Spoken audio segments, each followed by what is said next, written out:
Nardo, anong ginagawa mo? Sintay mo na, dali. Huwag mo nang hayaang makatakas yan. Kuya, hindi ko kaya, naaawa ko. Hindi ko siya kayang patayin. Walang puwang ang awa. Dali mo na. Patamaan mo na sa ulo. Pero kuya, wag mo na uli paiiralin yung katangahan mo. Makinig ka sa akin. Patayin mo na ang baboy na yan. Ngayon din. Ang magkapatid na Omar at Nardo ay nasa itaas ng isang puno. Doon nila minamatyagan ang kanina pa paikot-ikot at nangihinaing baboy ramo sa ibaba.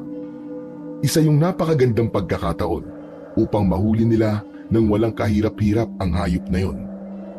Kasalukuyan itong nangihinaing ng bangkay ng isang maliit na usa. Ilang beses nang inuudyukan ni Omar ang nakababata nitong kapatid. Napatamaan na ito ng palaso, ngunit tila maawain sa hayop ang kanyang kapatid. Hindi nito mapakawalan sa kanyang kamay ang hawak nitong palaso. Tulad ng dati ay hindi pa rin nagbabago si Nardo. Sadyang hindi talaga ito maaasahan sa pagpatay ng mga hayop. Ano ba? Patamaan mo na! Napakaduwag mo naman! Dahil sa inis, ay hindi na napigilan ni Omar na pagtaasan ng boses ang kanyang kapatid. Dahil sa gulat ay napakawala na ni Nardo ang palaso at padaplis lamang itong tumama sa katawan ng hayop.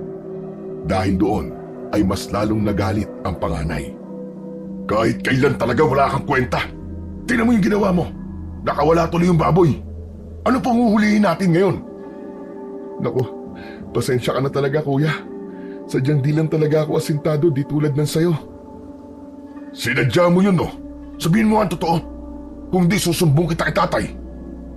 Hindi kasi tama ang pumatay kuya. Maling-mali yun. Tanga! Anong hindi tama ang pumatay? Alam mo, sa mundong to, dapat palagi kang matapang. Huwag kang pahina-hina. Hindi ka tatagal sa mga hamon sa buhay kung duwag ka at masyado kang mabait. Kailangan mong pumatay kung kinakailangan para ikaw naman ang mabuhay. Yan ang tatandaan mo, Nardo. Pero, walang pero-pero. Makinig ka sa akin ha. Bakit ka ba kasi natatakot pumatay ha? Kuya, hindi ko kasi maatim na pumatay ng isang buhay. Ayokong maranasan ng ibang sakit na naranasan ko na mamatay si Nanang. Nagpapatawa ka ba ha? Mga hayop na baboy ramo ang pinag-uusapan natin dito. Hindi tao. Kahit na kuya, manahimik ka ka. Kahit kailan talaga, mas pipiliin pa ang buhay ng mga hayop kaysa sa buhay ng sarili mong pamilya. Anong sinabi mo? Wala. Ay, alam mo, ikaw talaga napakahina ng kukote mo. Sinayang mo talaga yung hayop eh. Paano kung aswang yun? Alam mo ba na matagal na tinutugis ni Ama mga aswang na nagbabalat kayo bilang mga baboy ramo? Sayang yun. Paano kung mali ka? Mapapatunayan mo ba sa akin yung mga sinasabi mo na aswang yun? Aswang yun, Nardo, aswang. Naiintindihan mo ba? At kung naiintindihan mo, ngayon pa lang ay dapat masanay ka ng pumatay ng mga katulad nila. Hahatulan natin sila. Bibigyan natin ng hustisya ang pagkamatay ni Nanang. Gaganti tayo. Saka, kaya nga tayo di ba nagsasanay sa paghawak ng palaso, di ba? Para makalaban tayo sa mga uri nila. Naintindihan mo ba ako? Hindi ko pa rin maintindihan, kuya. Ilang beses na ako nakakapatay ng baboy ramo, ngunit wala sa kanila mga aswang na sinasabi niyo ni Itay. Kahit ano pa ang sabihin niyo, labag pa rin sa mata ng Diyos ang ginagawa natin. At ano ang tama ha? Ano ang tama? Kaya aswang o hindi ang mga baboy ramo na nahuhuli natin ni Itay, ay walang kaso yun. Ang mga hayop ay pagkain, Nardo. Karapatan nating hulihin at kainin sila. Hindi ako kumakain ng hayop, kuya. Kung hindi, hindi. Bakit ako ba ikaw? Huwag ka nang sasama sa akin sa susunod. Malas ka eh. Umuwi na lang tayo. Humanda ka talaga. Dahil isusumbong kita kay Tatang. Dahil sa sinabing yun ni Omar ay umuwing laglag ang balikat ni Nardo. Habang naglalakad sila ay pinalalakas niya ang loob sa posibleng haharapin na galit ng ama sa oras na magsumbong na naman ang kanyang kuya dahil sa ginawa niyang pagpapatakas sa baboy ramo. Pagdating nila sa kanilang tahanan, nadatnan nilang nagbabayo ang kanilang ama ng nganga nito. Abalang-abala ito sa pagdikdik ng ikmo at ng mapulang bunga. Agad na lumapit dito ang kanyang kuya. Oh, narito na pala kayo. Kumusta ang inyong pangangaso? Mukhang inalat kayo ah. Wala akong nakikita ang huli na bitbit nyo eh. Nako, meron sana tatang kung hindi lang inatake ng katangahan niyang bunso nyo. Oh, bakit? Ano naman bang ginawa ni Nardo? Meron po kasing baboy ramo na pinapaasinta ko sa kanya para malaman po na kumarunong din siya magpana. Eh yun ho, alam niyo ba kung anong ginawa? Pinadaplisan lang niya yung baboy para makatakas. Pasensya na po kayo tatang, sadyang di ko lang po talaga kayang pumatay ng hayop. Kalabisan po yun para sa akin eh. Hindi po tama na pumatay tayo ng hayop sa gubat. Hayaan na lang po nating mabuhay sila ng payapa. Tignan nyo tatang, sira ulo talaga di ba? Tumayo si Mang Gustin sa pagkakaupo nito sa upuang yari sa tinapyas na kahoy. Galit na galit itong kumuha ng sanga ng bayabas at ipinalo yun sa likurang bahagi ng bunsong anak bilang parusa sa ginawa nito. Sinasabi ko na sa'yo Nardo ah, palalayasin kita dito sa pamamahay kung hindi mo kami susundin ng kuya mo. Pangangaso ang kinabubuhay natin. Kaya sana naman ay matuto kang tumulong sa amin. Hindi yung ikaw pang namemerwisyo. Anak ng teteng naman oo. Pagkain na naging bato pa. Agad nitong inutusang bumalik sila sa gubat at sinabing mangaso ng kahit anumang hayop.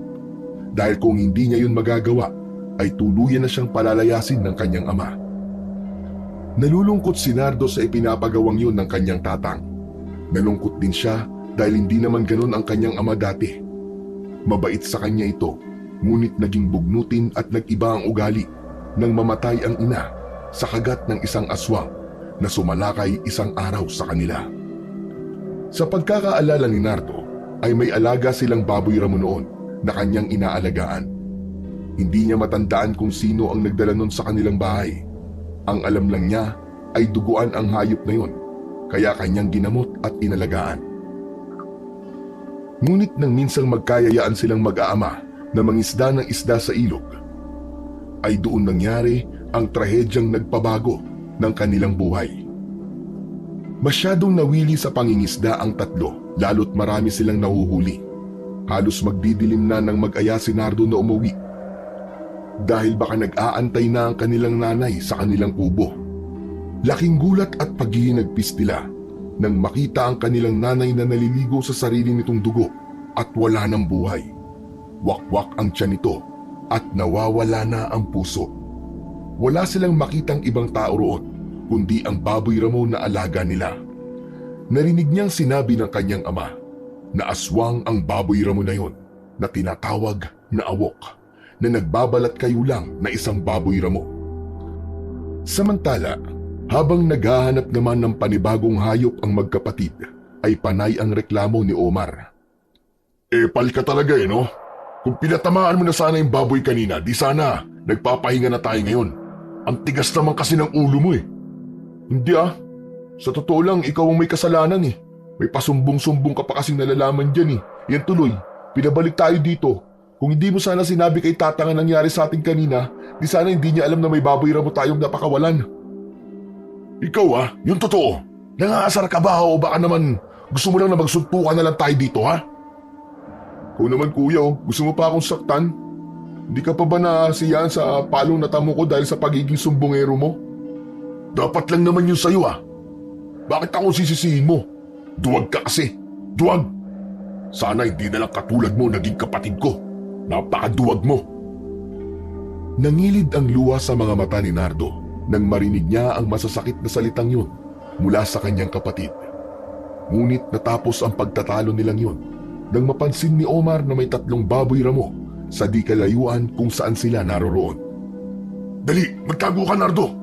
Ako na ang bahala sa mga yan. Tignan mo ako mabuti ha, kung paano ang tamang pagpana sa mga baboy ramo na yan. Hinila nito ang tali ng palaso at itinutok sa isa sa 3 baboy na kumakain. Inasintang mabuti ni Omar ang pinakamalaki sa kanila. Ngunit nakailag ito at nadaplisan sa may pisngi. Nagpulasan ang mga baboy ramo. Wow! Ang galing mo nga kuya! Utik! Huwag ka na nga mga asar dyan. Baka mabigwasan pa kita. Mabuti pa habulin natin yung mga yun. Maghiwalay tayo para makaisa o makadalawa tayo ng huli. Dali! Mabilis na tumakbo pasilangan ang binatang si Omar. Hinabol nito ang baboy ramo na nadaplisan niya. Samantalang si Nardo naman ay hinabol ang isang baboy. Panorte naman ang direksyong tinungo nito. Hinabol niya ito hanggang sa may bandang madilim na nayuyungyungan ng mga punong may malalaking sanga at mayayabong na dahon. Sa kanyang kakamadali ay natalisod siya sa isang nakausling bato. Hindi niya ito napansin dahil doon ay nahulog siya sa isang bangin. Nagpagulong-gulong sa maputik na lupa. Nahulog siya sa isang maliit na sapa na may mga nakabantay na mga ahas na ulupong. Agad na nagsiliparan ang leeg ng mga ahas at sinugod ang binata. Mabilis ang naging pagkilos ni Nardo. Inilaga nito ng buong liksi ang tangkang pagtuklaw sa kanya ng mga makakamandag na hayop. Nakita niya ang isang baging, tinalon niya yon at inakyat at kanyang inuugoy upang makalapit sa kabilang mataas na batong nasa kabilang bahagi ng sapa. Wow! Ang galing mo naman! Para kang si Tarzan ah! Nakita ni Nardo ang isang binata na nakatayo sa ibaba ng batong kanyang kinatutungtungan. At sino ka naman ha? Ako may-ari ng mga ahas na yon. Ang galing mo ah. Pwede ba tayong maging magkaibigan? Napahanga mo talaga ako eh. Pagkarinig sa sinabi ng binata, ay agad niyang iniamba ang kanyang pana at itinutok ito sa estranghero. Di ako interesado sa'yo dahil kung ikaw ang nagmamay-ari ng mga ahas na yan, delikado kang tao. Di ako magdadalawang isip na patamaan ka ng aking palaso. Sino ka? Hep. Sandali lang. Hindi tayo talo. Mga ngaso rin ako katulad mo. Tinatanong ko kung sino ka. Ako si Baldo. Ganun ba? Ang akala ko kasi Teka lang ha, isisilid ko lamang itong mga alaga ko. Hoy, delikado ang ginagawa mong yan. Paano kung may mapahamak na tao dahil sa mga yan ha? Naku, maingat naman ako sa mga to eh. Sa totoo lang, ay hindi ko rin naman kasi akalain na may mahuhulog na tao mula dyan sa itaas. Pasensya ka na kung nalagay sa alanganin ng buhay mo ha. Sige na, hayaan mo na yun. Wala naman nangyari sa akin masama eh. Bumaba sa itaas ng bato si Nardo at nakipagkamay sa binata. Alam mo, sa totoo lang, ay kanina ko pa kayo nakita ng kuya mo eh. Mukhang nagtatalo nga kayo eh. Nakita mo kami? Oo, kaninang medyo maaga pa. Akala ko umalis na kayo. Ba't kayo bumalik? Nagalit kasi yung tatang ko na wala kaming huli. Kaya pinabalik kami. Kaso mintis din yung kuya ko eh. Kaya yabang-yabang na magaling sa pamamana pero nadapisan lang din naman yung inaasintang baboy. Nakakatawa nga yun, kaibigan. Kaya nga eh, ang yabang-yabang pero hindi naman pala asintado. Siya nga pala. Gusto mong pumasyal sa lugar namin?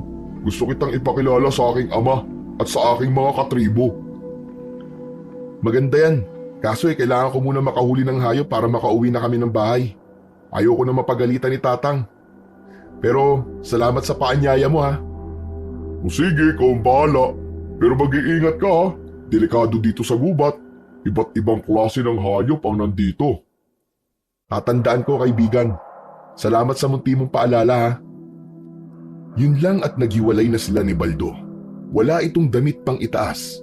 Tanging bahag lamang at matalas na gulok ang daladala nito. Maitim at pinong kulot ang buhok ng lalaki. Mababa lang at malusog ang pangangatawan. Pango ang ilong at makapal ang labi. Malayo sa kanyang itsura. Bukod sa matangkad na may maamo at gwapo rin ang kanyang muka. Si Kuya Omar naman niya ay payat at mababa lang din. Nagmana kasi siya sa kanyang ama.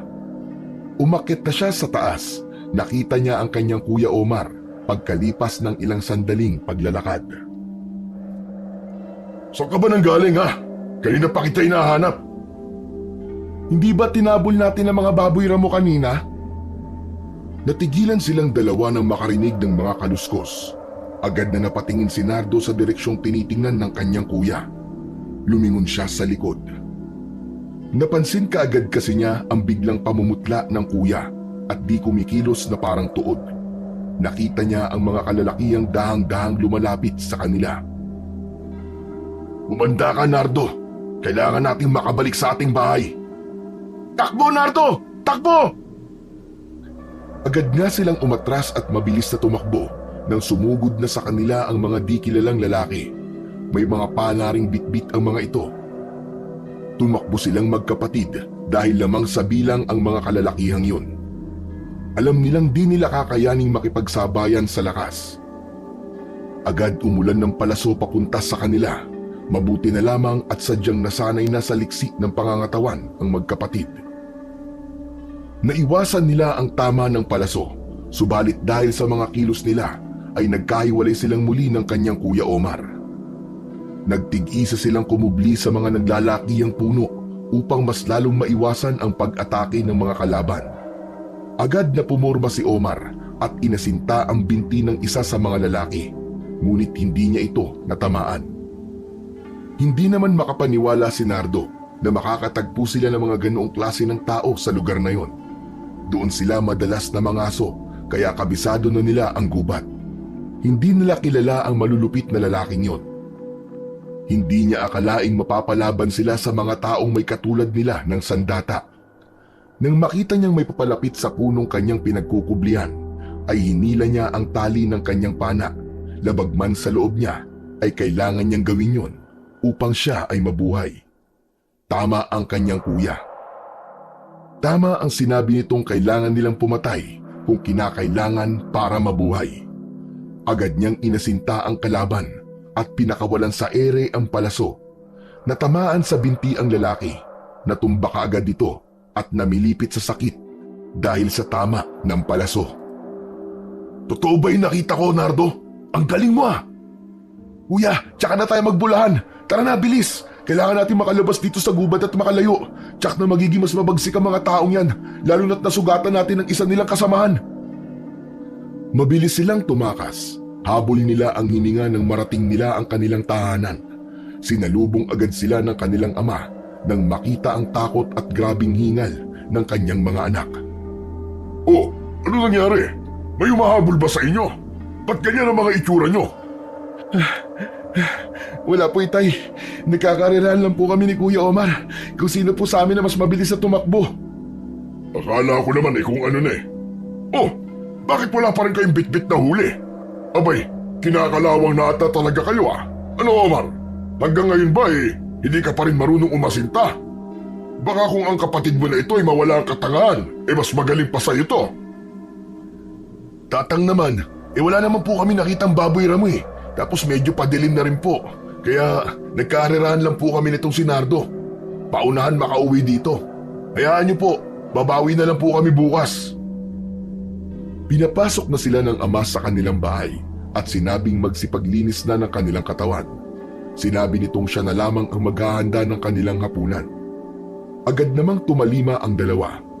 Nang matapos magsipaglinis ng katawan, ay agad na nahiga ang dalawa upang mapahinga ang kanilang pagal na katawan. At habang nasa loob sila, ay pinag-usapan nila ang nangyari sa kanila sa gubat. "Bakit kailangan natin magsinungaling? Ayoko lamang, kuya, na mag-alala pa si tatang. Sa palagay mo ba, anong klase ng mga tao yung mga yon? Saka, bakit tayo pinuntirya?" "Wala talaga akong ka-idea, kuya. Dati naman walang ganun sa gubat na yun, di ba?" "Hindi kaya tayo nasundan dito? Nakakatakot, baka mamaya bigla na lang tayong sugurin dito. Paano natin mapoprotektahan si tatang?" "Yan na nga din ang ikinakatakot ko, kuya eh." "Ano ba yung nagawa natin?" "Kung ano man yung nagawa natin, hindi ko alam, kuya. Pero sa palagay ko, ay baka nag-iisip na sila ng paraan para makaganti sa atin. Hindi na tayo makakabalik sa gubat. Naku, siguradong nakaabang ang mga yun sa atin." Umayo siya sa pagkakahiga. Nakapatong ang braso nito sa noo habang ang mga mata ay nakatingin sa kanilang bubungan na yari naman sa dahon ng anahaw. At sa pinakasalawag nito ay nakasabit ang hugis parisukat na tela ng katsa. Doon nakabalot ang pinagputulan sa kanila ng pusod noong sila ay kasisilang pa lamang sa mundo. Yun na lamang ang alaala ng ina sa kanila. Napansin niyang tatlo yun, ngunit hindi niya yun binigyan ng pansin. Natatakot ako para kay Tatang. Hindi ko matatanggap kung pati siya'y mawawala sa atin katulad ni Nanang. Hindi ko kakayanin kung mawawalan tayo ulit ng mahal sa buhay. Hindi mangyayari yun, kuya. Teka, hindi pa rin ba natin sasabihin sa ating ama ang totoong nangyari kanina? Hindi ako mapakali na nagsinungaling tayo sa kanya eh. Kung yun ang ikakapanatag ng sitwasyon, kuya. Saka huwag na tayo mag-alala kay Tatang. Baka nakakalimutan mo. Mahusay siya sa pakikipaglaban. Siya nga nagsasanay sa atin, di ba? Para mas maging malakas at mahusay sa pakikidigma. Sa tao man o sa aswang. Yung mga tao kanina, iba ang kanilang anyo. Nakakatakot. Sa palagay mo ba, mga aswang kaya sila? Kanina ko pa yun iniisip eh. Hindi ko masasabi, kuya. Kung aswang sila, bakit gumagamit sila ng palaso? Nakakapagtaka naman. Muli silang napatitig sa bubong. Maya-maya pa ay hindi na nila namalayan na halos sabay silang napapikit at nakatulog dahil sa labis na kapaguran. Samantala ay hindi na sila ginising ni Mang Gustin. Kahit nakapaghanda na siya ng hapunan ay hindi niya na inabala ang nag-uusap ng mga anak. Narinig niyang lahat ang pinag-usapan ng dalawa. Ilang oras ang nagdaan ay biglang naalimpungatan si Nardo. Paglabas niya sa kanilang kwarto ay nakita niyang lumamig na ang mga nakahandang pagkain sa kanilang lamesa. Agad niyang hinanap ang kanilang ama, subalit hindi niya ito natagpuan. Bumalik siya sa kanilang silid at ginising ang kanyang kapatid. Kuya! Kuya, gising! Gising! Ang Tatang! Nawawala, kuya! Ano ba? Natutulog pa ang tao eh! Hinanap ko na siya sa buong paligid, kuya, pero wala siya. Naiwan niya ang kanyang pangyapak saka wala ang kanyang pana sa kinalalagyan nito. Napabalikwas bigla ng bangon si Omar. Nagsipagtalsikan pa ang kanilang mga unan at kumot sa kagustuhan niyang makatayo ng mabilis. Agad niyang kinapa ang pana na nasa kanyang tabi. Agad na sumikdo ang mabilis na pagtibok ng kanyang puso dahil sa pag-aalala. Saan naman kaya pupunta yun? Ang bihira naman, oo. Lumabas sila ng bahay. Mag-uumaga na ng mga oras na yun. Nakikita na nila ang pagsikat ng araw sa silangan. Agad nilang nakita ang mga bakas ng paa ng kanilang ama. Marahil ay umulan nung gabing yun, kaya naman lumambot ang lupa at nag-iiwan ng mga bakas sa lupa. Kuya, hindi kaya narinig tayo ni Tatang kagabi? Kasalanan mo to eh. Kung di na lang sana tayo nagsinungaling kay Tatang kagabi, hindi sana mangyayari to. Marahil ay nagplano tayo na sama-sama. Nako, hindi yung ganito. Sa palagay mo, saan nagpunta si Tatang? Huwag na tayo magsisihan, kuya. Mabuti pa hanapin na natin siya. Sundan natin ang mga bakas niya. Nawala ang mga bakas ng paa sa bungad ng gubat kung saan sila nangangaso. Dahil doon ay nagdesisyon si Omar na maghiwalay silang dalawa sa paghahanap sa kanilang ama. Hindi sila titigil hanggat di nila ito nakikita. Baon nila sa kanilang mga lagayan ang maraming piraso ng palaso at mahigpit na hawak naman sa kamay ang matibay na pana. Sige, dito tayo maghiwalay. Nagsimula nang maglakad si Omar papasok sa gubat. Naiwan sa may bukana si Nardo at doon nagsimulang umiyak ng tahimik. Nag-aalala siya sa kanyang ama. Tila nakakaramdam siya ng pagsisisi at iniisip na talagang kasalanan niya ang mga nangyayari sa simula pa lamang. Natigilan siya sa iniisip nang may marinig na kaluskos sa isang madamong bahagi. Agad niyang iniumang ang kanyang pana sa direksyon yun at naghanda. Kung sino ka man, lumabas ka sa pinagtataguan mo dahil kung hindi, mapipilitan akong patamaan ka ng hawak kong palaso. Ngunit walang tugon mula sa halaman. Pinakawalan niya ang palaso at tumama yon sa gitna ng gumagalaw na mga dahon. Tumayo roon ng isang pamilyar na lalaki. Nakangiti ito habang hawak sa kanyang kamay ang palasong pinakawalan ni Nardo. Oh! Baldo! Ikaw pala yan? Pambihira! Bakit di ka nagsasalita? Ayan tuloy, pinatamaan kita ng... Teka! Hala! Nasalo mo yung palaso? Paano mo nagawa yun? Ang galing mo ah! Hindi naman malakas ang pagkakapana mo eh. Kulang ka pa sa ensayo. Ibinalik nito ang bala ng kanyang pana at nakangiting inakbayan siya nito. Ang aga-aga pa. Bakit narito ka na kagad sa gubat? Mangangaso ka ba ulit? Hindi. Hinahanap namin ang tatang ko. Baldo, si kuya, nauna na sa loob ng gubat. Naku! Napakadelikado ngayon ng gubat. Nagkalat ang masasamang hayop dito ngayon. Kaya nga eh. Kaya naman nag-aalala ako ng labis sa aking tatang eh. O sige, ang mabuti pa, sumama ka na muna sa aming tribo. Hihingi tayo ng tulong sa aking ama at mga kasamahan namin. Kabisado nila ang pasikot-sikot sa lugar na to. Maraming salamat, Baldo ah. Tatanawin kong isang malaking utang na loob ang tulong mo na to sa akin. Bigla siyang nagkaroon ng pag-asang mahanap ang kanyang ama sa tulong ni Baldo. Nawala ang pag-aalinlangan niya sa lalaki dahil sinsero ito sa pag-alok ng tulong para sa kanya. Medyo malayo lang ang lakarin bago tayo makarating sa aming tribo. Pero huwag ka mag-alala, mababait sila ron. Isa pa, anak ako ng pinuno nila, kaya nakatitiyak akong ligtas ka pagkasama mo ko. Sandali lang, hindi ba malaking abala kung pupunta pa ako sa inyo? Hindi naman, isa pa, ngayon lang ako nagkaroon ng kaibigang tagalabas kaya masaya akong makatulong sa'yo. Patuloy lamang sila sa kanilang naging kwentuhan ni Baldo. Maraming magagandang tanawin ang nadadaanan nila at mga puno na mangga na hitik sa bunga. Sagana rin sa mga ibong may mga pugad sa sanga ng punong kahoy. Napakasarap pakinggan ang pagpatak ng talon sa malawak na ilog nito. Para silang bumabaybay sa malaparaisong tagong lugar. Tinawid nila ang ilog sa pamamagitan ng isang bangka. Ang ganda naman ng lugar nyo. Para akong nasa paraiso. Talagang maganda rito. Hindi pa kasi masyado naaabot ng maraming tao eh. Tanging mga katribo ko lang ang nandoon at walang katulad mo. Malayo pa ba tayo, Baldo? Malapit na tayo. Ilang minuto pa ng paglalakad ay biglang huminto si Baldo at napatingin kay Nardo. Nakaramdam ng kakaiba si Nardo dahil tila nag-iba ang tingin sa kanya ng kanyang kaibigan. Medyo napaatras pa siya nang makitang binunot nito ang itak sa kanyang bewang. Hindi ito kumukurap at nakatitig lamang sa kanyang leeg. Humakbang ito papalapit sa kanya. Parang tila tumigil ang paghinga ni Nardo dahil sa matinding kaba. Teka, anong ginagawa mo, Baldo? Huwag kang malikot.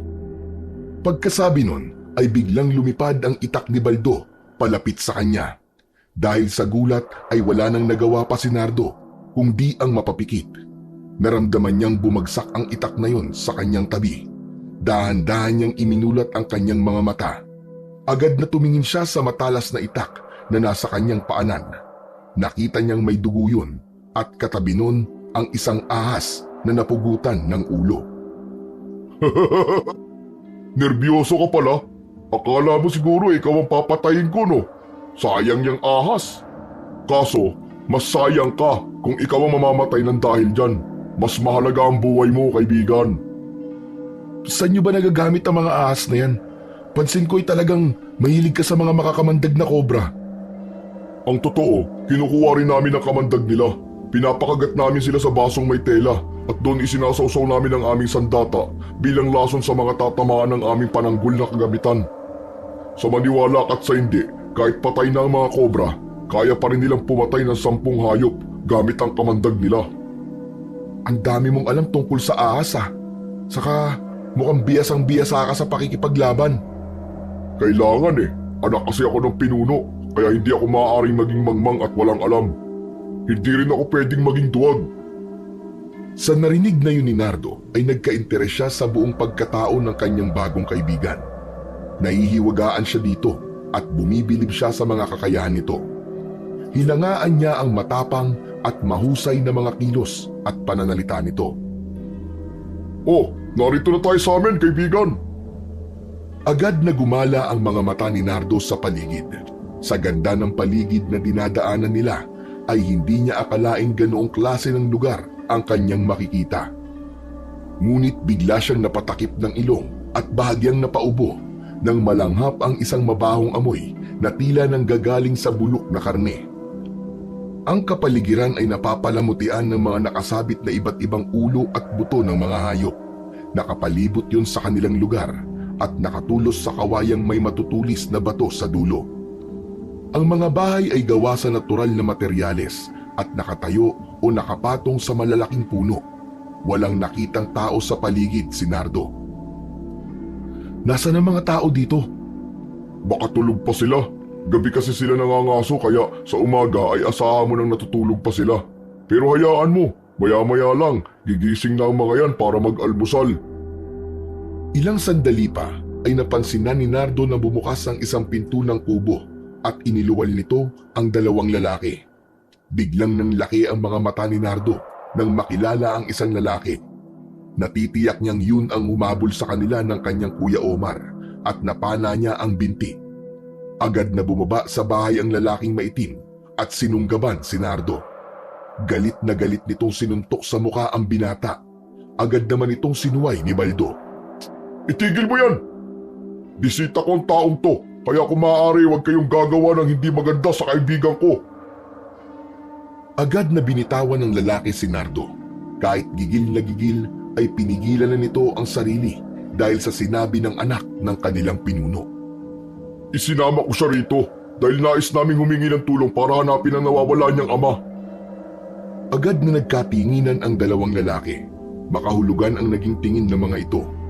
Agad namang nabasa yun ni Nardo at nagkaroon siya ng hinala na baka alam ng mga ito kung nasaan naroon ang kanyang ama. Nakita niyo ba ang aking ama? Sinabi sa kanya ng mga lalaki na meron nga silang lalaki na nakita sa gubat kagabi. Nangihingi ito ng tawad sa nagawang kasalanan ng mga anak. May dumating pang isang lalaki na tila galing sa gubat. Agad nitong sinabi na may nakita siyang isang matandang lalaki at binata. Totoo ba yung mga sinasabi niyo? Kung gayon ay nakita na ni Kuya ang aking tatang? Di na ako magtatagal dito, Baldo. Kailangan ko nang umuwi para hindi na mag-alala sa akin ang aking tatang. Pasensya na rin kayo ha. Lalo na sa'yo, nasaktan kita. Akala ko kasi isa kang aswang na mananakit sa amin ni Kuya eh. Sana, maintindihan mo na ipinagtanggol ko lamang ang aking sarili kaya ka nasaktan. Sa sinabing yun ni Nardo, ay napansin niyang lumikot bigla ang mga mata ng dalawang lalaki. Mabilis ang mga yun na bumalik sa kanilang kubo at isinara ang kanilang pinto pagkatapos. Ano nangyari? Takot ba sila sa aswang? Lahat naman ay takot sa aswang, Nardo. Pero yung mga aswang sa gubat, hindi naman sila masasamang aswang. Mga awok sila. Mga aswang na anyong baboy ramo. Hayop lang sa gubat ang kanilang kinakain. Imposible ang sinasabi mo, Baldo. Namatay ang aking ina dahil sa mga aswang na awok. Pero hindi pumapatay ng tao ang mga aswang na awok dito sa lugar natin. Maliban na lang kung isang tao na tumalikod sa kanilang pagiging aswang. Yun ang kanilang pinapaslang. Hindi aswang ang nanang ko. Nagkakamali ka ng pagkakakilala sa mga yun. Ipinaghihiganti ko lang siya laban sa mga yun. Magsasanay ako sa pakikipaglaban upang mabigyan ng hustisya ang pagkamatay ng nanang ko. Hindi sila basta-bastang kalaban, Nardo. Alam ko yun. Pero total, kaibigan mo naman ako, di ba? Maaari mo ba akong turuan ng mga bagong kaalaman sa pakikipaglaban? Ikinalulungkot ko, Nardo, pero hindi maaari. Hindi kita pwedeng turuan, lalo na't paghihiganti ang dahilan mo kaya gusto mo matuto. Halika na, ihahatid na kita. Baka gabihin tayo, delikado sa daan. Mabilis na naglakad si Baldo. Tahimik na sinusundan lamang siya ni Nardo. Napansin niyang tila nagmamadali sa paglalakad ang kaibigan. Napansin niyang panay ang panakaw nito ng sulyap sa kanya. May problema ba, Baldo? Wala naman, kaibigan. Sana pala, hindi na kita isinama sa aking tinitirhan. Ha? Bakit? Galit ka ba sa akin? May nasabi ba akong di maganda kaya biglang nag-iba ang pakikitungo mo sa akin? Hindi, nagkakamali ka, kaibigan. Masaya ako na nagkakilala tayo, pero may gusto lang akong sabihin sa'yo. Maaari bang lisanin na ninyo ang lugar na to at mabuhay na lang kayo ng tahimik sa isang lugar na malayo dito bago pa mahuli ang lahat? Teka. Sabihin mo sa akin ang buong detalye, Baldo. Hindi kita maintindihan eh. Ba't kailangan naming umalis sa lugar na to? Ngunit doon na nagsimulang itikob ni Baldo ang kanyang bibig. Muli nilang dinaanan ang malaparaisong lugar. Naging tahimik na silang pareho na akala mo'y di magkasama ng mga oras na yon. Nang marating nila ang bukana ng gubat, ay walang nagawa si Nardo nang biglang tumakbo na papasok muli ng gubat ang kanyang kaibigan. Makailang beses niyang binalikan ang naging usapan nila, ngunit wala siyang naisip na masamang nasabi sa kaibigan, dahilan upang maging malamig ang pakikitungo nito sa kanya. Naglakad na siya pauwi sa kanilang bahay. Nagulat pa siya nang biglang lumitaw sa kanyang likuran ang kanyang Kuya Omar. "At saan ka nang galing, ha? Bakit may kasama kang maitim na lalaki? Naglakwatsa ka, no?" Hindi umimik si Nardo, bagkos ay binilisan pa nito ang paglalakad pauwi sa kanilang kubo. "Abat, kinakausap pa kita! Kailan ka pa natutong talikuran ako, ha?" Lumipad ang kamao ni Omar at tumama iyon sa kanyang nguso. Umagos ang dugo at natumba siya sa batuhan. "Ano ba problema mo, ha, kuya?" "Ang usapan natin ay hahanapin natin ang Tatang. Pero anong ginawa mo? Gumala kay sa gubat ng barkada mong may pangit na anyo. Kasama ko siya dahil tinutulungan niya ako sa paghahanap kay Tatang. Ano bang ipinuputok ng butsi mo? Pasalamat ka lang dahil nauna mong nahanap si Tatang." "Talaga? Iwasan mo yung tao na yun, ha? Duda ko ron, eh." Yun lang at iniwasan na siya ng kapatid na nakasalampak sa batuhan. Nakapa niya ang pumutok niyang labi at idinura ang dugo sa kanyang tabi. Tumayo siya ng bahagyang mahimasmasan. Daang-daang humakbang ang binata. Naramdaman niya ang unting pagkahilo dahil sa lakas ng suntok ng kanyang pagkakabagsak sa batuhan. Naabutan niyang nag-uusap ang kanyang ama at kuya. Nakita naman niyang tila nagsumbong na naman ang kanyang kuya sa kanyang ama. "Alam niyo ba kung saan ang galing tong magaling yung anak, ha, Tatang? Naglakwat siya kasama ang isang lalaking may maitim na balat na sa palagay ko, Tatang, ay kabilang sa isang tribo. Parang nahahawig ito sa itsura nung dalawang lalaki na kausap natin kanina. Hindi mapagkakatiwalaan ng taong yun, pero ito, kinaibigan pa niya. Inuulit na naman niya ang katangahan, Tatang." Biglang tumayo ang kanyang ama at binato siya ng hawak nitong panggatong. Mabuti na lang at nailagan niya yon at tumama sa punong nasa kanyang likuran. Pumasok si Mang Gustin sa loob at isinunod nito ang mga gamit niya. Pinulot niyang una ang larawan nila ng kanyang ina. Dinampot niya isa-isa ang mga nagkalat na gamit. Sinabi ng kanyang ama na wag na raw siyang umuwi at pinapalayas na siya ng kanilang tahanan. Kitang-kita niya kung paanong lumapad ang ngiti ng kapatid habang dinadampot ang mga gamit at isinisilid sa kanyang bag. "Ano po bang nagawa kong kasalanan? Ba't niyo ginagawa sa akin to?" Madami kang kasalanan, Nardo.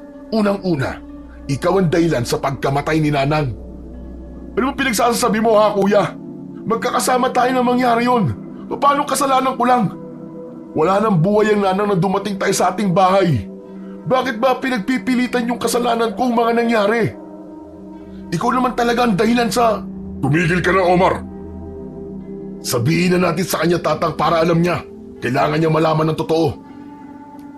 "Hindi ko alam kung anong pinagsasabi niyo sa akin. Napakawalang kwenta mong kapatid. Panganay ka pa naman pero kung itrato mo ko parang iba. Naiinggit ka siguro kasi alam mo sa ating dalawa, mas magaling ako sa lahat ng mga bagay. Kaya wala kang ginawa kundi siraan ako sa ating ama." Dala ng galit ni Omar, sinipa niyang muli ang kaawa-awang si Nardo. Ngunit hindi ito hinayaan ng binata na matalo siyang muli ng kapatid upang saktan. Inilagan niya ang mga sipa at tadyak nito at sa pag-ikot niya sa ere, pinakawalan niya ang malakas na sipa at tumama yun sa mukha ni Omar. Naputol ang taling pumipigil sa kanyang pasensya. Napilitan siyang labanan ang nakatatanda niyang kapatid. Wala naman sigurong masama kung paminsan-minsan ipagtatanggol niya rin ang sarili laban dito. Sobra na ang parusa sa kasalanang hindi naman niya ginawa. Hindi nagustuhan ng kanilang ama ang nakita nitong paglaban niya sa kanyang kuya. Pumasok ito sa kwarto at inihanda ang arnis. Bumangon muli si Omar at sumugod sa kanya. Ngunit nasalubong niya yun ng suntok na kasing lakas ng suntok nito sa labi niya kanina. Bumulagta si Omar sa lupa. Nakita ng ama ang paglalaban ng kanyang mga anak at inihagis nito ang bitbit na arnis sa mga ito. Nagtag-isa silang armas. Sige, magpatayan na kayong dalawa ngayon din. Walang titigil at walang namamatay. Medyo sumama ang loob ni Nardo sa sinabing yun ng kanyang ama. Alam niya kasi na sa kanilang magkapatid, tanging si Omar lang ang tinuruan niyang gumamit ng sandatang yon. Ngunit lingid sa kaalaman ng dalawa, ay lihim na nagsanay si Nardo sa paggamit ng arnis. Pinanood niya ng palihim ang naging pagsasanay ng dalawa. Alam na niya sa pagkakataong yon, bagamat hindi literal na sinasabi ng ama, ay alam niyang kampi na ito sa Kuya Omar niya. Nakangiti pa si Omar habang nagpapakitang gilas ito sa paggamit ng arnis. Tahimik lamang si Nardo. Unang pinuntirya ni Omar nang sumugod dito sa kapatid ay ang braso niya. Ngunit naging mabilis ang kilos ni Nardo. Nailagan niya ang unang pagsugod ni Omar. At sa pag-ilag niyang yon ay tinira niya ang binti ng kapatid. Hindi niya gustong saktan ang kanyang kuya, subalit kailangan niyang lumaban. Hayop ka, Nardo! Papatayin kita! Tama na kuya, nakikiusap ako! Hindi tayo magkalaban! Ang yabang mo! Nakachamba ka lang! Tama na yan! Panalo ka ngayon, Nardo. Pero balang araw, kapag nalaman mo na ang totoo, pagsisisihan mo ang lahat. Puro ka ganyan, kuya eh. Maanong sabihin na ninyo ngayon ang pinuputok ng mga butsi nyo? Hindi ako manghuhula para malaman ang katotohanan ng sinasabi nyo. Agad siyang iniwan ng kanyang ama at kapatid at pumasok na sila sa loob ng kanilang tahanan. Natulala siya at di nauunawaan ang kinikilos ng mga ito. Kahit anong alog niya sa utak niya ay wala siyang maisip na masamang nagawa sa kanyang ina. Ipinagpatuloy niya ang pagpulot sa kanyang mga damit, subalit bigla siyang natigilan nang may makitang itim na paa na umapak sa pinupulot niyang kasuotan. Nang lingunin niya ang mga ito, ay nakita niyang tatlo ang lalaking yon. Masama ang tingin at nanlilisik ang mga matang nakatingin sa kanya. Hindi niya dala ang pana at tanging arnis lamang ang natitira sa kanyang palad. Agad siyang tumayo at hinarap ang mga lalaking yon. Ikaw? Sa di inaasahang pagkakataon ay biglang sumugod ang isang lalaki kay Nardo. Ngunit dahil sadyang maliksi at alisto ang binata, ay naunahan niya ito ng palo ng arnis. Bumagsak ito sa lupa. Dahil sa nasaktang kasama ay biglang nagbago ng anyo ang isa. Lumabas ang pangil nito sa bibig at nagsihabaan ang mga kuko. Dinaluhong nito ang nabiglang binata. Bagamat nakaiwas ay nadapisan pa rin siya ng kukunon. Napunit ang manipis niyang damit. Sinundan kaagad ito ng sipa ng kasama ng lalaki. Tinamaan siya sa tiyan. Nasaktan siya sa malakas na sipa na yon. Tiningnan niya ang dalawang nilalang. Sa isip ay nagtataka siya, gayong maliwanag pa ay may nagpakita sa kanyang isang aswang. Yun ang kauna-unahang makakita siya ng mga totoong anyo ng mabagsik na nilalang, pero ang pagkakaalam niya ay nagpapakita lamang ang mga yon at nagiging aswang kapag sumasapit na ang dilim ng gabi. Hinablot siya ng lalaki at madaling-madali lang dito na ibinilibag siya sa isang malaking puno. Nagkakandaingay na sila at ang ingay na yon ang siyang nakatawag ng pansin sa mga taong nasa loob ng pamamahay ni Nardo. Muling susugod ang nakakatakot na lalaki kay Nardo, ngunit bago pa man siya nito muling masaktan, ay may bumaon na palaso sa dibdib ng aswang. Umagos ang malapot at malagkit na itim na likido. Nang tanawin ni Nardo kung kanino galing ang palasong yon, ay nakita niyang matikas na nakatayo ang ama sa harap ng kanilang pinto. Ang palaso nito ang nakatama sa isang kalaban. Dahil dun ay naging alerto ang natitira pa nitong kasamahan. Nagkaroon na rin ng malay ang isa pa. Sabay na sumugod ang dalawang aswang na yon sa kanilang ama. Umayo ka riyan! Huwag ka magpabaya! Malakas na inihagis ni Omar ang palaso sa kapatid. Agad naman yung pinulot ni Nardo. Nang makita niyang papasugod na ang aswang sa kanyang kuya at ama, ay agad niyang inasinta ang likod ng isa. Laking gulat ni Nardo nang biglang nagbago ng anyo ang kanilang mga kalaban. Naging mga anyong baboy ramo ang mga ito. Dalian mo! Patamaan mo na, Nardo! Agad niyang pinakawalan ang palaso at tumama yon sa pinakamalaking awok. Muli niyang inasinta ang isa pa. Bago nito maatake ang kanyang ama ay natamaan na ito sa katawan. Humandusay ang katawan nito at ang dugo ay dumilig sa kanilang lupa. Ang mga lalaking kanilang napatay ay mula sa tribo ni Baldo. Ang akala talaga ng kanyang kapatid at ama ay pinatawad na sila ng mga lalaking yun, subalit hindi pa pala. Naghintay lamang ang mga ito ng tamang pagkakataon upang sila ay mapaslang. Hindi nila inaasahan na marunong makipaglaban ang kanilang sinugod at yun ang naging mitya ng kanilang kamatayan. Kailangan natin sunugin ang kanilang bangkay upang di sila maamoy ng kanilang mga kalahi. Hindi ko akalaing makakapatay ako, kuya. Mabuti naman at umiral na ang utak mo sa pagkakataong to, Nardo. Hindi palaging awa sa hayop ang papairalin mo. Alam mo nang dahil doon, nagkamali ka na mag-alaga ka ng mga katulad nila. Nag-alaga ako ng katulad nila? Wala akong matanda ang ganun, kuya. Ano ba talaga ang totoo? Masyado kang mabait at maawain. Ikaw ang nagdala ng kamalasan at kamatayan sa ating ina. Tapos ngayon naman, kaya natin nakasagupa ang mga yan dahil sa pagpapatakas mo na naman sa baboy ramo sa gubat. Kaya tayo pinabalik doon ni Tatang. Ano na naman ang kasunod, ha? Inuulit mo na naman ang katangahan mo. Nakikipagkaibigan ka sa isang taong di mo naman kilala. Kung ang tinutukoy mo si Baldo, nagkakamali ka. Mabuting tao siya, kuya. Iniligtas niya ang buhay ko. Walang mapagkakatiwalaan sa lugar na to, Nardo. Tandaan mo yan. Lahat ay posibleng mula sa lahi ng mga masasamang nilalang at hindi aswang si Baldo, kuya. Paano ka nakatitiyak? Hindi siya nakasagot sa naging tanong nito sa kanya at malungkot na dilampot ang mga gamit na narumihan sa pagkalat nito sa lupa. Matamlay ang kanyang katawan na nilisan niya ang lugar kung saan ay naging saksi sa kanyang mga pagdurusa. Mahapdi rin ang sugat na tumama sa kanyang dibdib.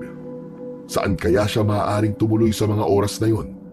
Natitiyak niyang sa mga sandaling ito ay sinusunog na rin ng kanyang kapatid ang katawan ng mga aswang na nakasagupa nila kanina.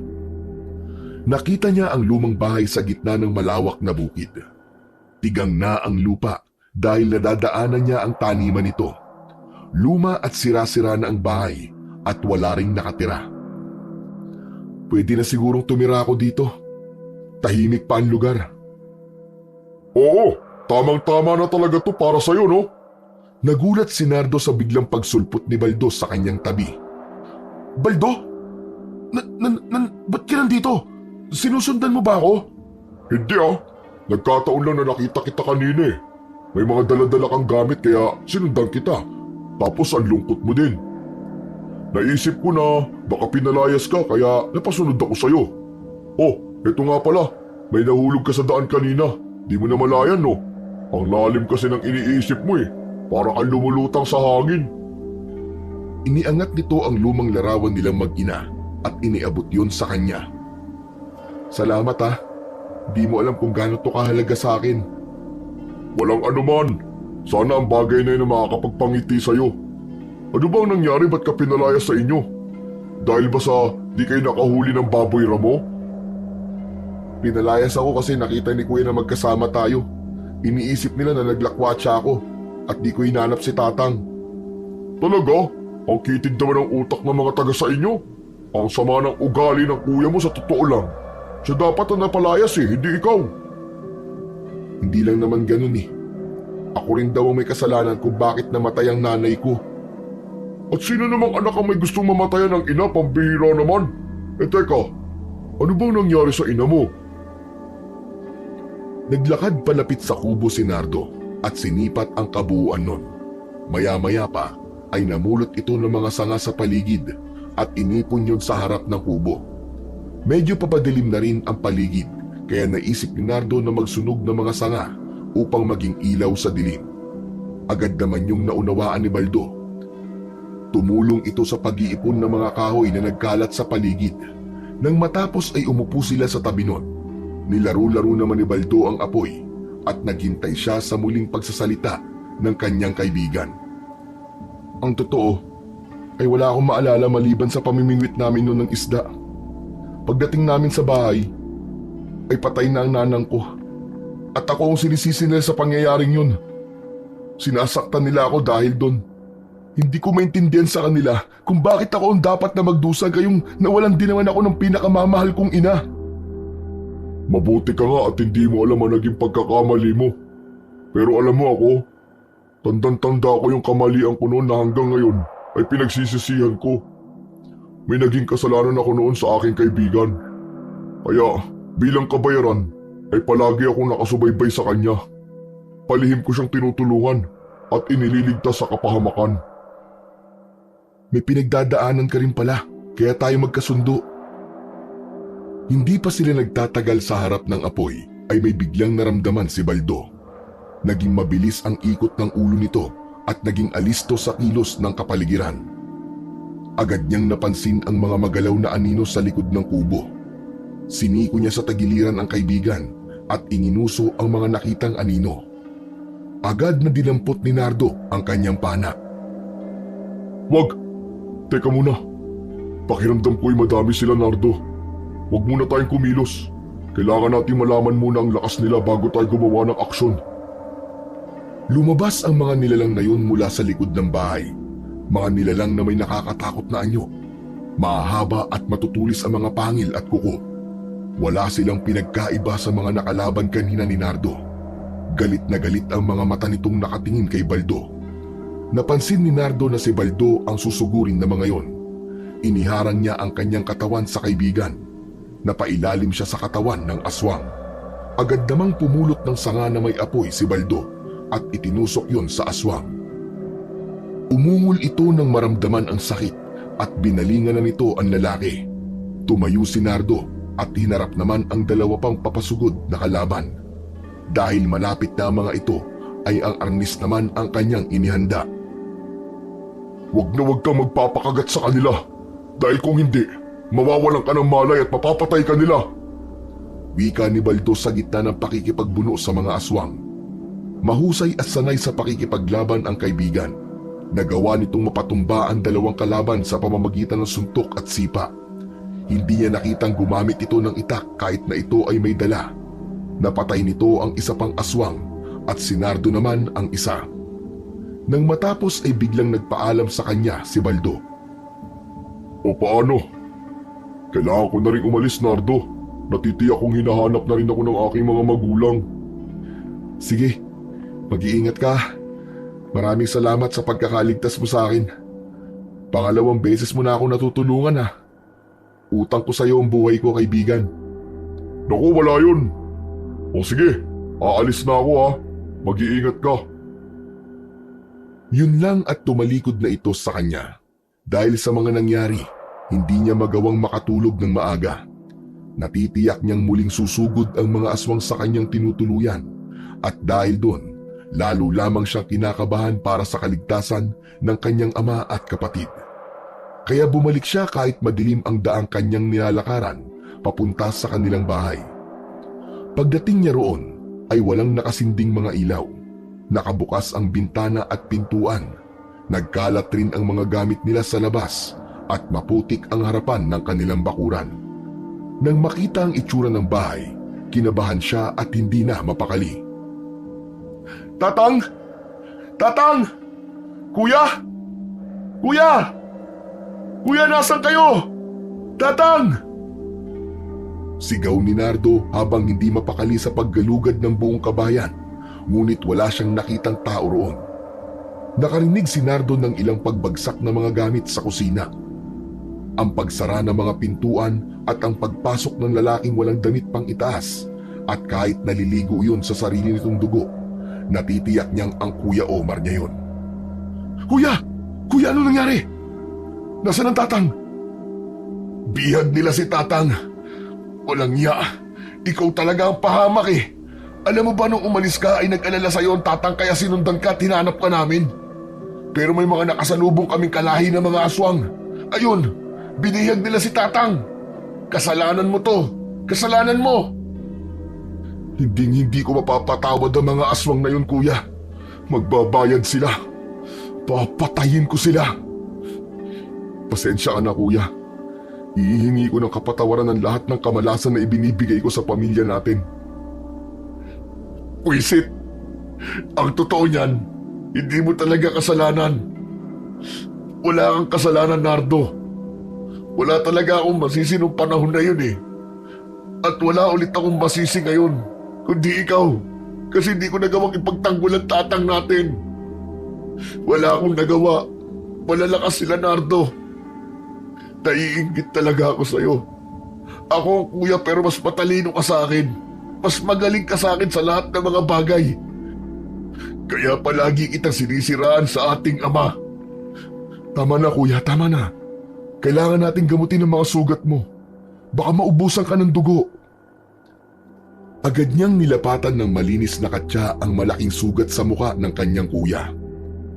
Inalalayan rin niya itong makaupo ng maayos sa upuan. Kinuha niya ang mga daong nakalagay sa kanilang lababo na alam niyang ginagamit ng kanyang ama sa panggagamot at nilanggas niya sa mga sugat ni Omar. Ituro mo sa akin kung saan nila dinala si tatang, kuya. Babawiin ko siya. Kaya mo ba? Kakayanin ko, kuya. Ayoko mawala sa atin ang tatang. Kung talagang buo na ang loob mo, kunin mo ang boteng nasa baul ni tatang. May laman yung kamandag na nagmula sa mga dati niyang alagang kobra. Gamitin mo yun. Ilagay mo sa dulo ng palaso. Mag-iingat ka, Nardo.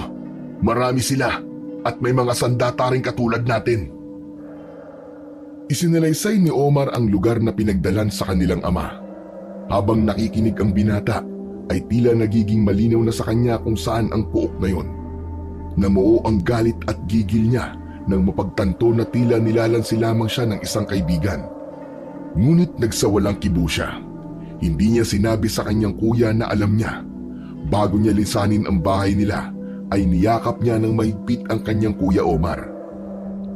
Gumamit siya ng sulo bilang pangtanglaw sa dilim ng paligid. Tinaluntun niya ang daan patungo sa puok na minsan niya nang narating.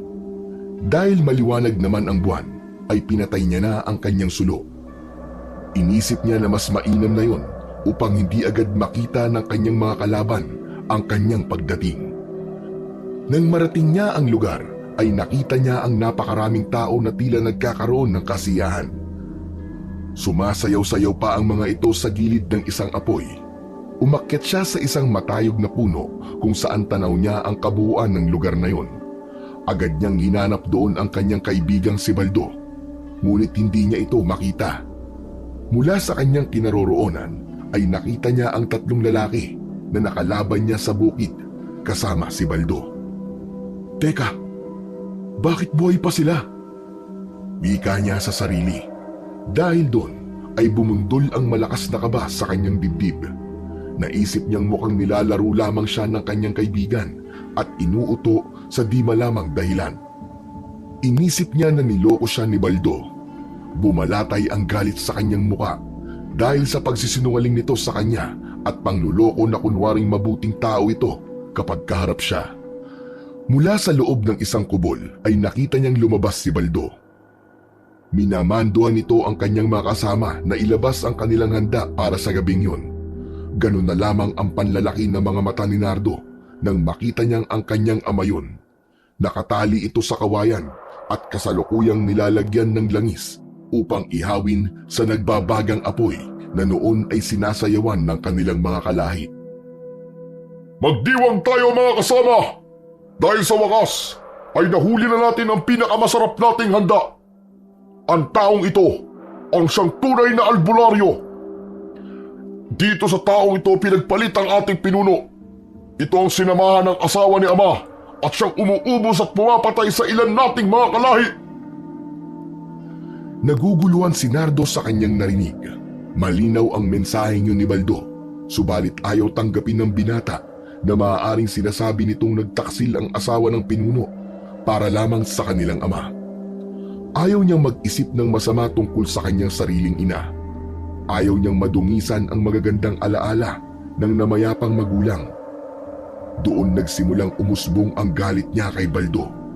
Ang traidor niyang kaibigan na ngayon ay itinuturing na niyang mortal na kaaway. Agad niyang iniamba ang kanyang palaso dito, ngunit nagsimulang gumana ang kanyang utak laban sa emosyon. Naisip niyang mahusay makipaglaban at marunong sumalo ng pana si Baldo.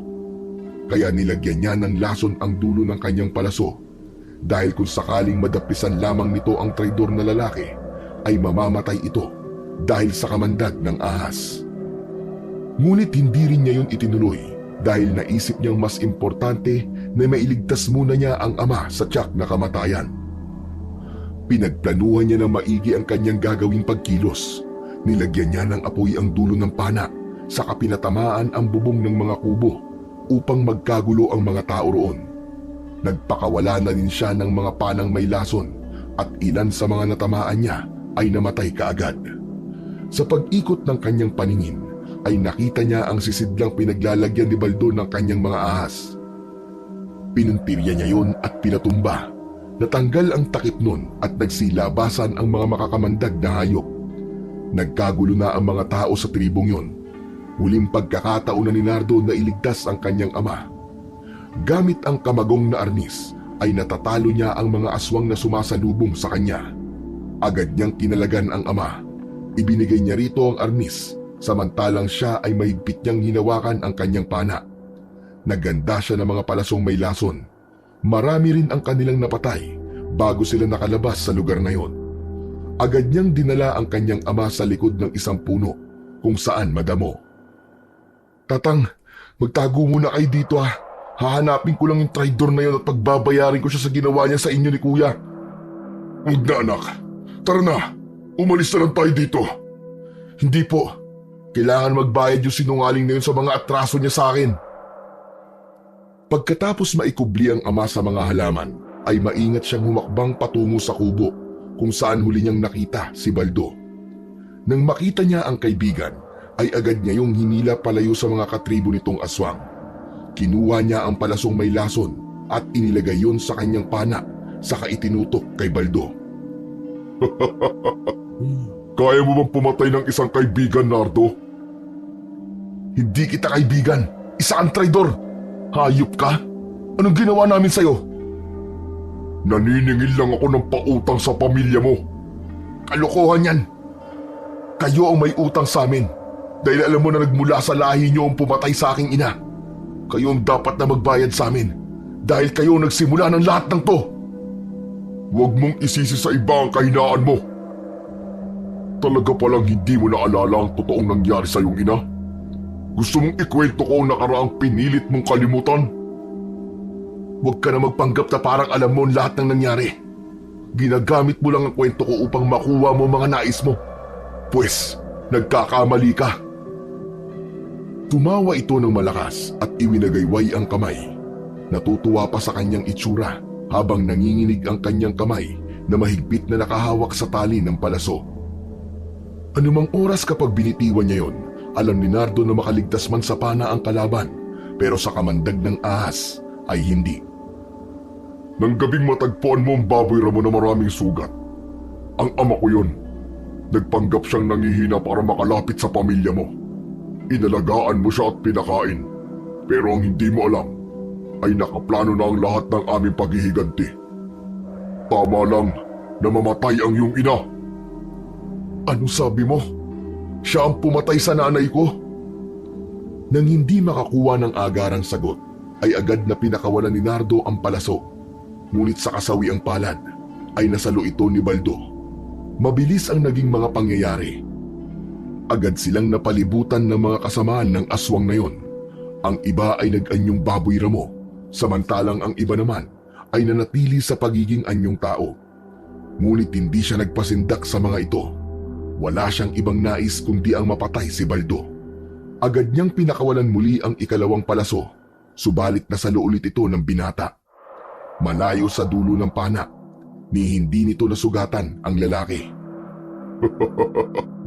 Palagay mo sa akin, hangal? Alam kong may lason ang iyong palaso. Paano kung ibalik ko sa ito? Sa tingin mo ba ay maiilagan mo? Katapusan mo na ngayon, Nardo. Pagsasabayin ko na kayong mamatay ng iyong ama. Wag! Huwag mong sasaktan ang aking ama! Humagalpak ito ng tawa at sumenyas sa kanyang mga kasama. Inilabas ng dalawang lalaki si Mang Gustin. Nanghihina ito at duguan na nakagapos muli sa kawayan, nakuha nilang muli ang ama ni Nardo. Alam mo, kulang pa ang ganti namin sa iyong ama, Nardo. Tahimik kaming namumuhay noon dito, pero ginugulo kami ng iyong ama. Tapos inagaw pa niya ang aking ina. Ako ang nawala ng pamilya. Sa akin kayo may kasalanan na dapat pagbayaran. Ano? Kapatid kita? Hindi. Nagsisinungaling ka lang at nililing lang ako, Baldo. Traidor ka! Isa kang duwag! Dapat lang na mamatay ang babaeng yon dahil wala siyang kwentang ina. Hindi totoo yung sinasabi mo. Mabuti siyang ina. Mabuti siyang ina sa'yo, pero sa akin ay hindi. Hindi ka pa ba nasiyahan sa pagpatay sa ating ina? Bakit? Ako ba may kasalanan? Kayo ang lumapit dito. Ako ang ginawa ng baliw mong ama. Lumapit kayo dito malapit sa amin para ano? Maghiganti at patayin ang aming lahi? Sa galit niya ay nasugod niya si Baldo at pinaulanan ng malalakas niyang sipa at suntok. Ngunit lahat ng atake niya ay mabilis nitong nailagan. Bumulatay ang kirot sa kanyang labi. Pumutok yun sa lakas ng mga suntok ni Baldo. Maya-maya pa ay inilabas nito ang patalim upang ipanglaban sa kanya. Muling nagpambuno ang dalawa. Nagsipagkilos na rin ang mga kasama nito at naging isang mabangis na nilalang.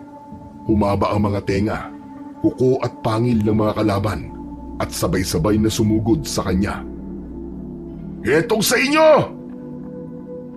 Dumating ang kapatid niyang may dalang pangontra sa aswang. Lahat sila ay nagsipulasan nang matamaan ng langis na may dasal ng pangontra. Naiwan si Baldo na noon ay hindi nila maintindihan kung bakit ito biglang nawalan ng malay. "Kalagan mo si Tatang! Ako nang bahala sa kumag na to! Ha! Sa wakas, nahuli rin kita! Kailangan madala natin to sa bahay. Hindi sila makakalapit sa atin dahil sa mga pangontra na ikinalat ko sa palibot ng bahay natin." "Kaya mo na ba, kuya?" "Kakayanin ko!" Nang makuha ang ama, ay kinuha rin nila ang walang malay na si Baldo. Payapa nilang binagtas ang daan pauwi kasama ang kanyang ama. Himalang di na sila sinundan ng mga aswang. Ang kanilang ama ay tahimik lang na sumusunod sa dalawa. Pareho nilang narinig mula kay Baldo ang katotohanan sa pagkatao ng ina. Isang aswang ang inang matagal nilang nakasama. Pinili sila nito kaya hindi matanggap ng una nitong pamilya ang desisyong sila ang pinili nito. Kung kapatid natin siya sa ina, maaaring mapatawad ko pa siya. Dahil hindi naman pala ito ang pumatay kung hindi ang ama nito. Pero kapag napatunayan kung hindi natin siya kadugo, ako mismo ang susunog sa kanya ng buhay. Turo niya sa walang malay pa rin si Baldo. Dinala nila ito sa kanilang tirahan at itinali sa haligi. Agad namang napansin ni Nardo ang pananahimik ng kanyang ama at ang palipat-lipat na tingin sa kanilang tatlo ni Baldo at ng kanyang kuya Omar.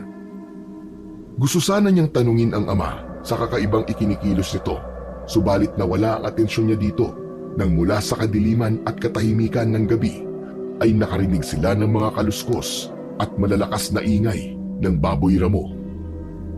Kahit may mga saboy yun ng asin, ay walang tigil ito sa pagsira ng kanilang dingding.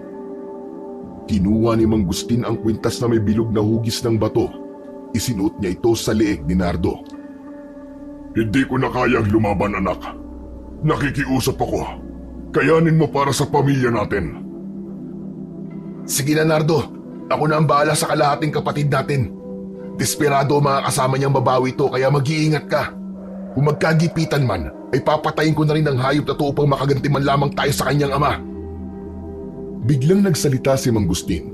Sinabi nitong huwag sasaktan si Baldo at hanggat maaari ay huwag daw nilang hahayaang makuha raw ng mga aswang ang binata. "Bakit, Tatang? Kalaban natin siya, di ba?" Umiling ang matanda at sinabi nitong sundin na lamang ang ipinag-uutos ng matanda. Saka na lamang daw ito magpapaliwanag sa mga bagay na hindi pa raw nito masasabi sa kanila. Dahil sa nagkakaingay na mga awok sa labas ng kanilang tahanan at pinipilit na mga ito na sirain ang kanilang kubo, ay lumabas na si Nardo upang harapin ang mga aswang. Unang sumugod ang ama ni Baldo. Kalaunay lumabas din ang ama ni Nardo at tinulungan siya sa pagharap sa mga kalabang aswang. Tatang, hindi na sana kayo lumabas. Kaya ko na po ito. Hindi anak, kailangan mo ng kasama sa pakikipaglaban. Sa di inaasahang pagkakataon, sa isang mabilis na pagsugod ng pinuno ng mga awok, ay nahila nito si Mang Gusting palayo sa kanyang anak. Agad inisinta ng panang may lason ang kalaban, ngunit nakailag ito at ang tinamaan ay ang kanyang ama sa binti. Kuya! Si Itay may tama! Kukunin ko siya! Isaboy mo ang asin sa amin upang hindi kami mahawakan ng mga aswang! Kahit hindi sila naapektuhan nito, gawin pa rin natin yon upang mawala ang atensyon nila sa atin! Nang makita ni Nardo na biglang nagbabago ng anyo ang pinuno, ay tila kidlat na bumalik ang kanyang mga alaala kung bakit sila noon nagkaroon ng alagang baboy ramo. Hindi totoong ang ama niya ang may dala ng baboy ramo na sugatan. Totoo ang sinabi ni Baldo at ng kanyang kuya Omar. Siya ang nagdala ng baboy ramo na pumatay sa kanyang ina. At walang iba kundi ang pinuno ng tribong kinabibilangan ng kanilang ina at ng kapatid nilang si Baldo. Naalala ko na ang lahat. Ako ang nagdala ng baboy ramo sa bahay. At yan yung baboy ramo na yon. Yan yung aswang. Inumang nitong muli ang kanyang pana sa matandang aswang at di na siya nagbintis sa pagkakataong yon. Napatay niya ang pinuno ng mga aswang na awok. Nang makita yun ng mga kasamahang aswang, ay agad silang nagsialisan sa lugar na yon. Patawarin mo ako, Nardo, sa lahat ng mga pagkakamali ko. Kung gayon ay totoong nakalimutan mo talaga ang mga nangyari nun. Hindi ko alam na ganyan na naging epekto sa iyo ng pagkawala ng ating ina. Nakikiusap ako, Nardo.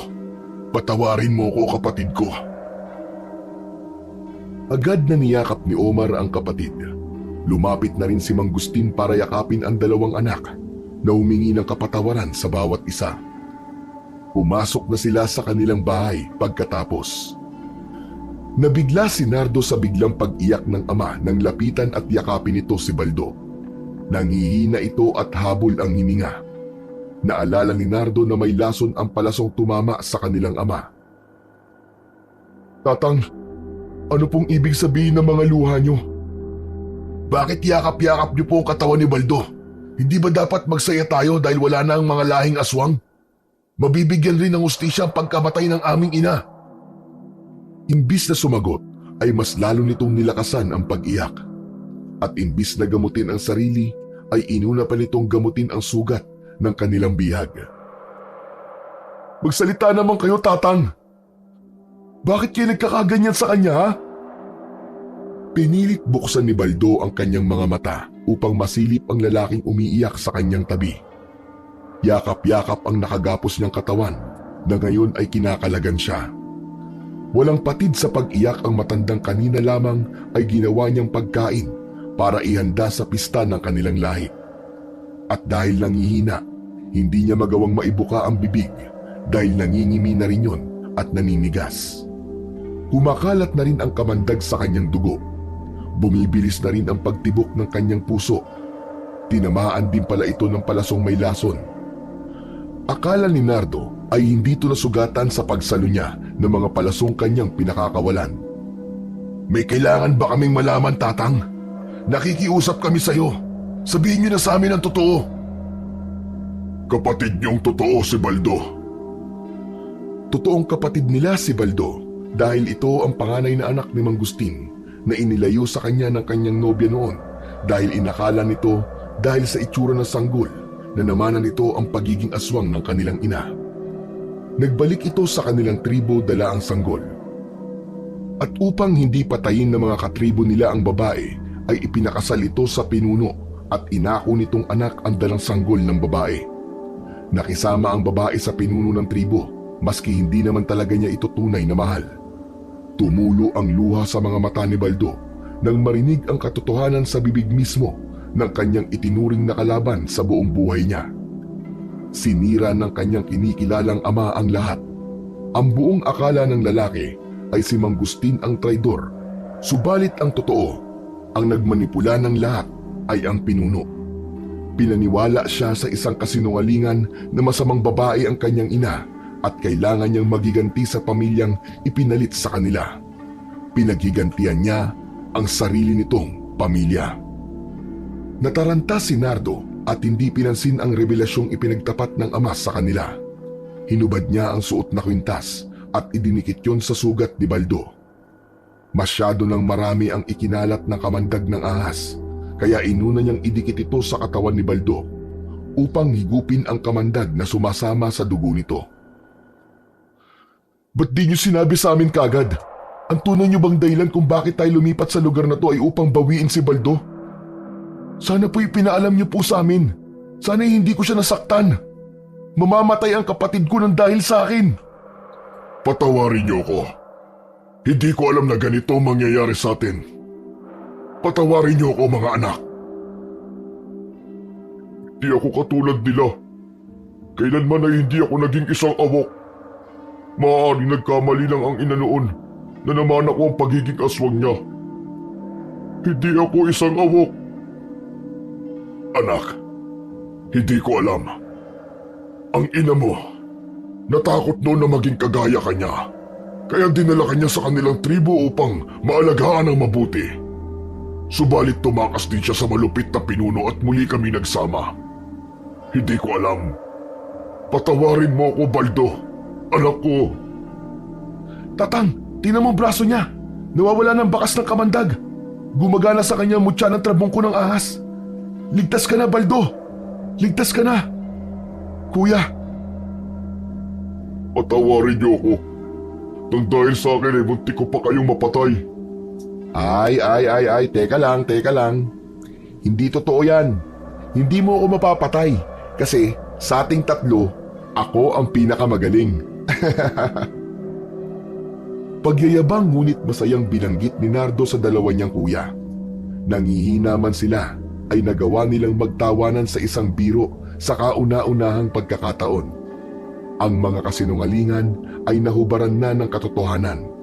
Sila ay nagkapatawaran.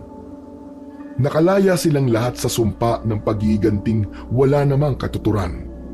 Nakaligtas si Baldo sa tiyak na kamatayan dahil sa angking mutya ng kanyang tunay na ama. Totoo ang sinabi ni Baldo na hindi nga siya nagiging awok. Nang masiguradong ligtas na si Baldo, ay inilipat naman sa ama nila ang mutya ng trabungko ng ahas. Napangiti ng lihim si Baldo nang matitigan ang ama. At nang malaman niyang may mga koleksyon din ito ng mga kamandag at mahilig din ito sa ahas, ay doon niya napagtanto na sa ama nga niya siya nagmana at hindi sa kanilang ina. Maliban sa itsura, ang lahat ng hilig at katangian ng kanyang ama ay kanyang namana. Itsura, tindig at pisikal na anyo lamang ang nakuha niya mula sa tribo ng kanyang ina. Isang araw ang nakalipas nang makabawi na ng lakas si Baldo, ay nagpahayag ito ng pamamaalam sa kanyang tatang at mga kapatid.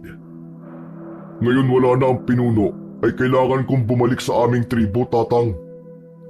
Ayaw mo ba kaming kasama? Bakit mo kami iiwan, anak? Responsibilidad ko na po ngayon ang tribo, tatang. Sana'y maintindihan niyo na kailangan kong bumalik doon upang pamunuan sila. Itutuwid ko ang lahat ng kamalian ng aming tribo at ibabalik sila sa dati naming nakagawian.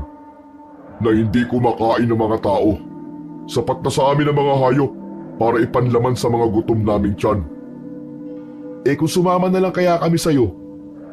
Gustuin ko man pero hindi maaari, bunso. Hindi pwedeng magsama ang tao at amok sa isang lugar. Hindi rin maaari ang isang albularyo doon dahil sumpa sa tribo ang mga albularyo. Pero bakit ikaw pwede? Wala ka namang pinagkaiba sa amin ah. Kasi doon ako lumaki. Doon ang tahanan ko.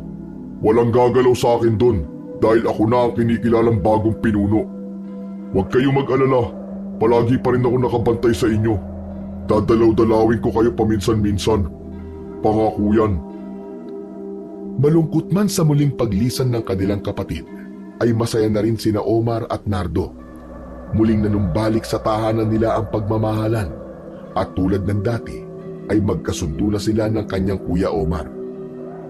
Ang dati nilang pagtitinginan at samahan noon bago nawala ang ina ay muli nang nanumbalik.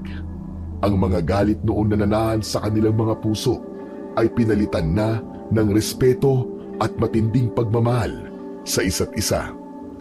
Kahit paano ay alam nilang ginabayan sila ng ina, kaya hindi nagtapos sa hindi maganda ang gulo ng tribo ng mga awok laban sa pamilya ng mangangaso.